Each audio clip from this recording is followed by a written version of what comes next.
Online. We're live.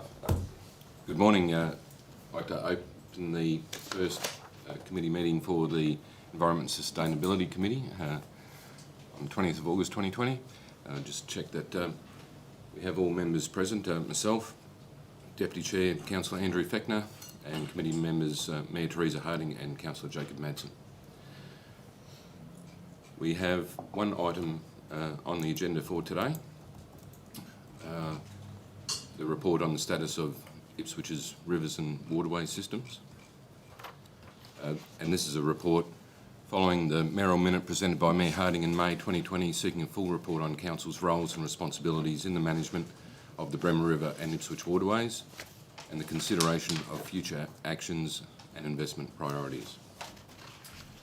To detail us on the recommendations, I'd like to call forward the appropriate Council Officer, Ms Kavanagh, to detail that for us.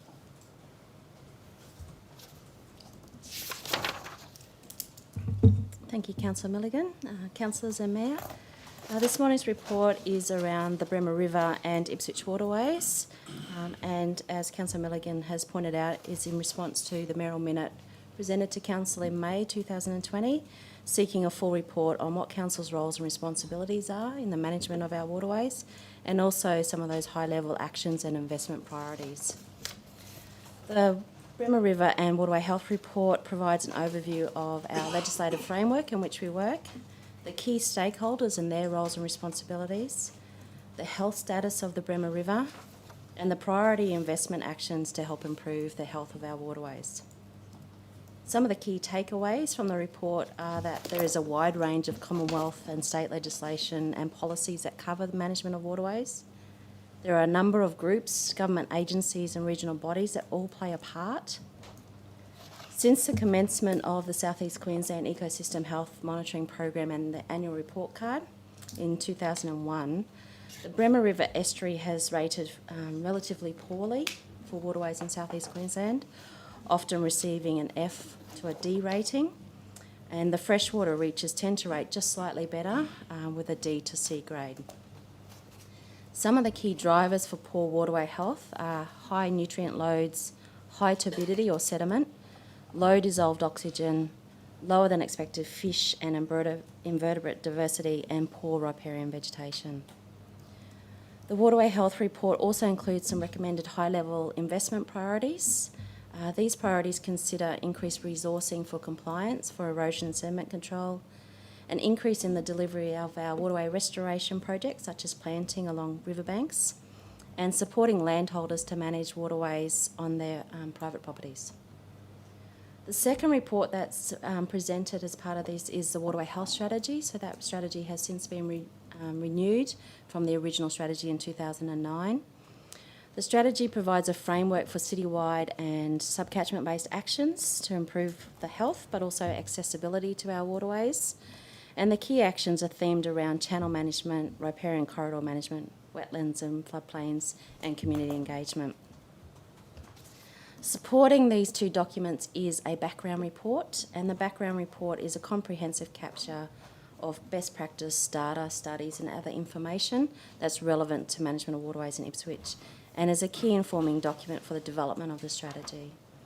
So overall, the three reports presented today provide a framework to support Council in prioritising investment and our actions to move forward in improving waterway health in Ipswich.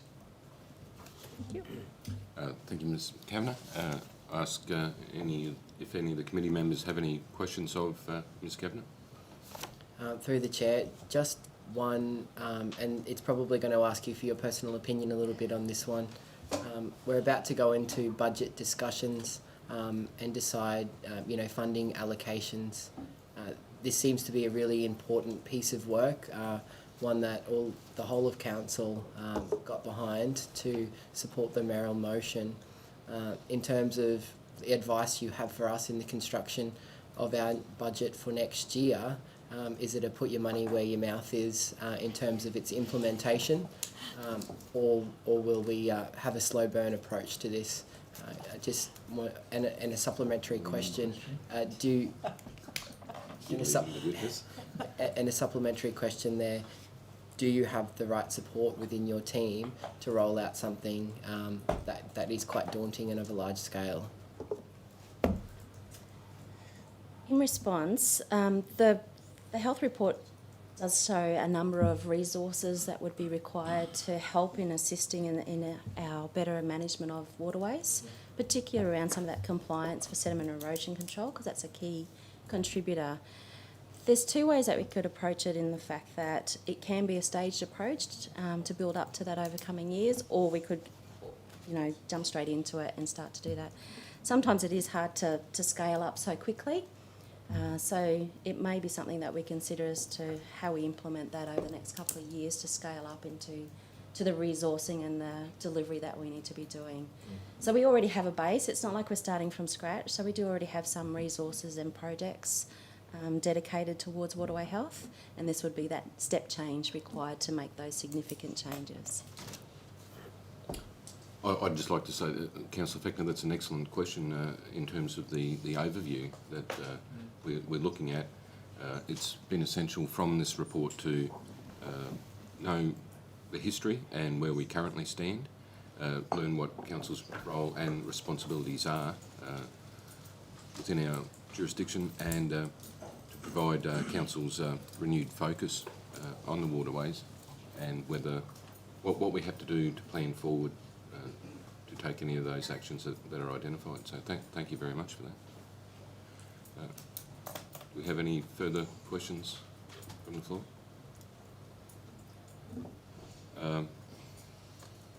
Ms. Kavanagh, I might just ask to the fact that these three reports are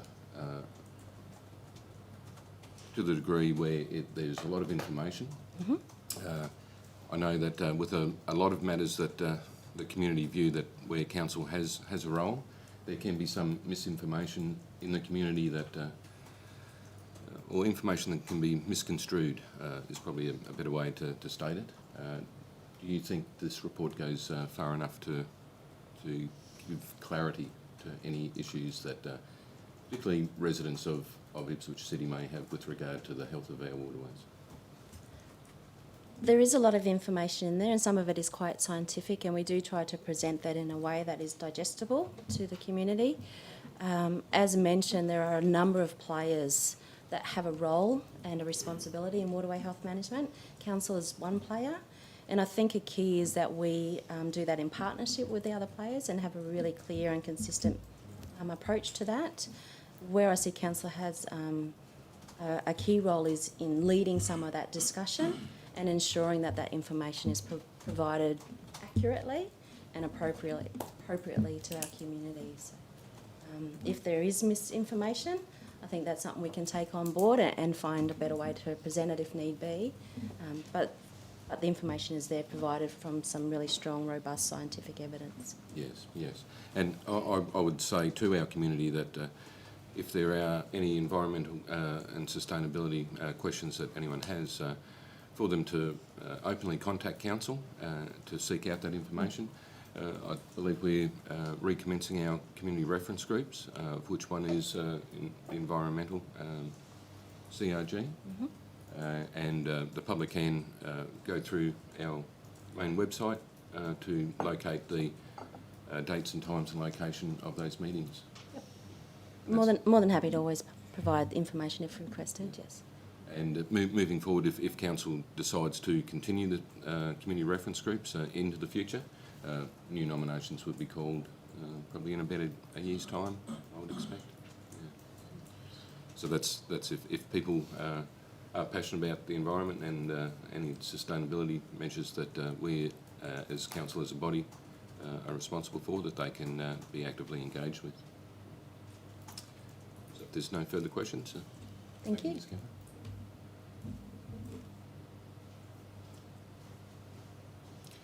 I'll open the item to further discussion from the floor.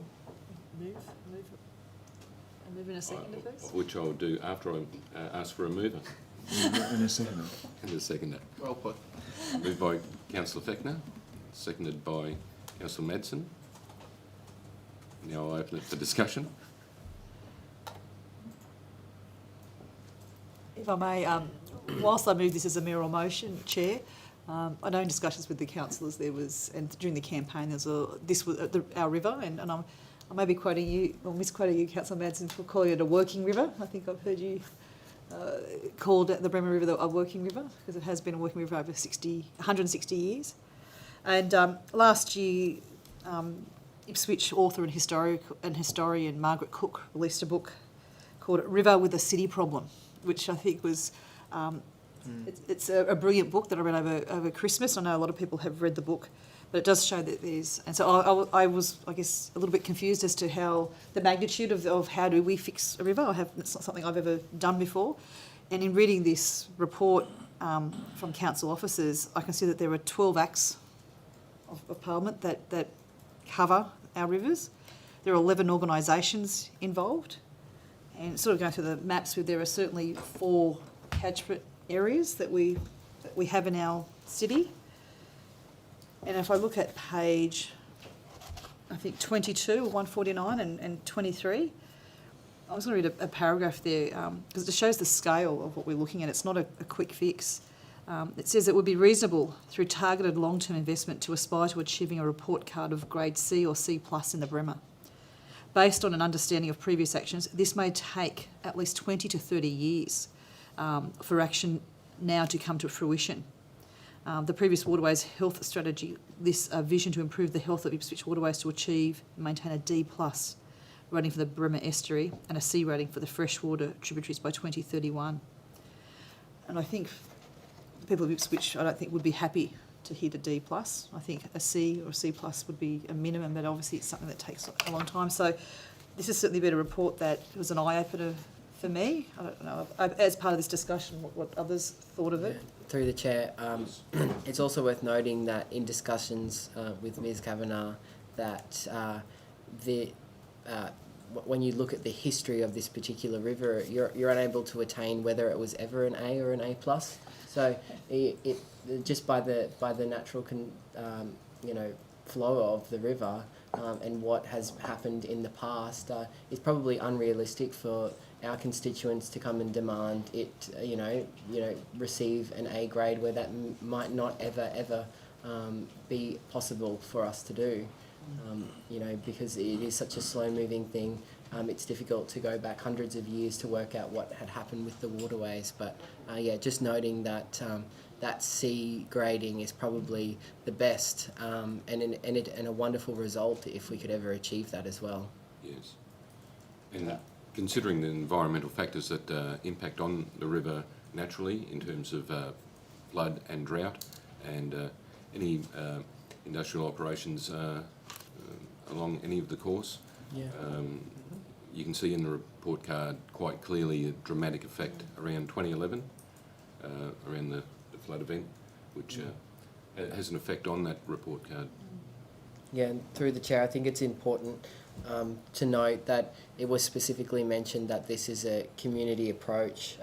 There's so many organisations out there that want to improve our waterways, and I think the acknowledgement that there needs to be a discussion around that is really positive, and one that Councillor Madsen and I are definitely looking to have as members of the Ipswich Rivers Improvement Trust, just to get the dialogue a little bit more open. It's not that no one works together, it's that we could be working together better, and I think that having a high-level piece like this as a council says we're taking it seriously and we look forward to collaborating with people to make our waterways better into the future.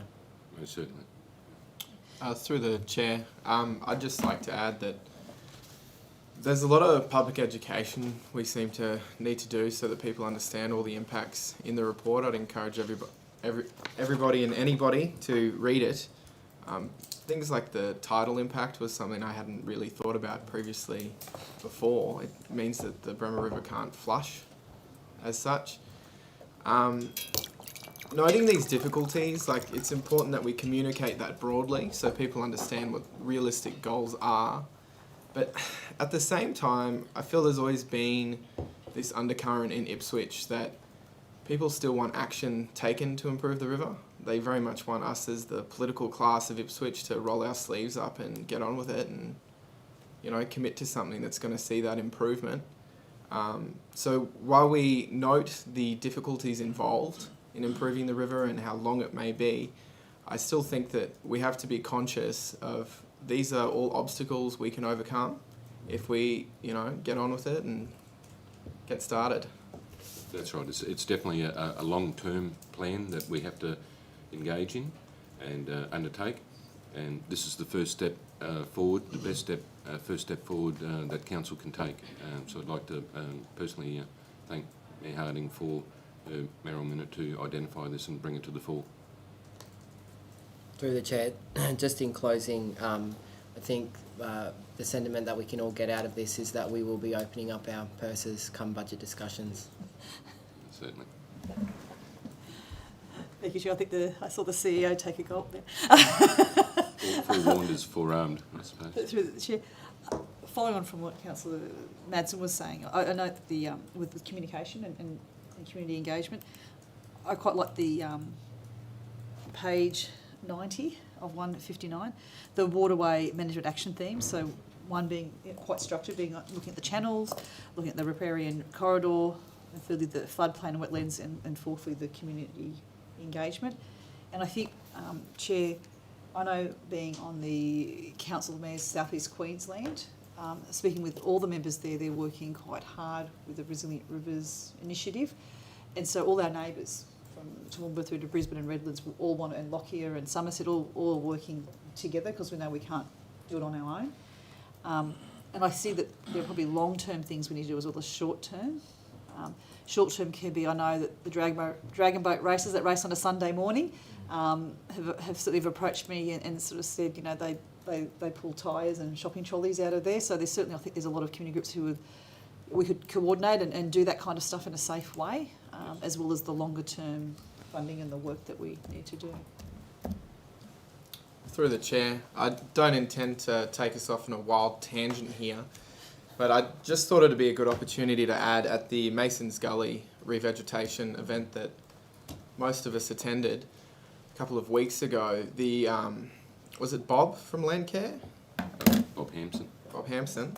He wanted to pass on just a kind word about our staff in the Environment Department.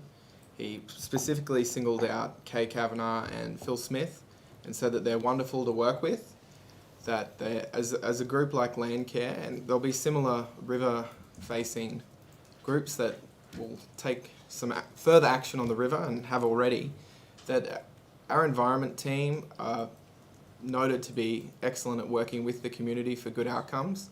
So while we want to step up their activity, there's been a lot of good work done by council officers in this space, and I'd like to commend them on that and thank them for their works. Absolutely.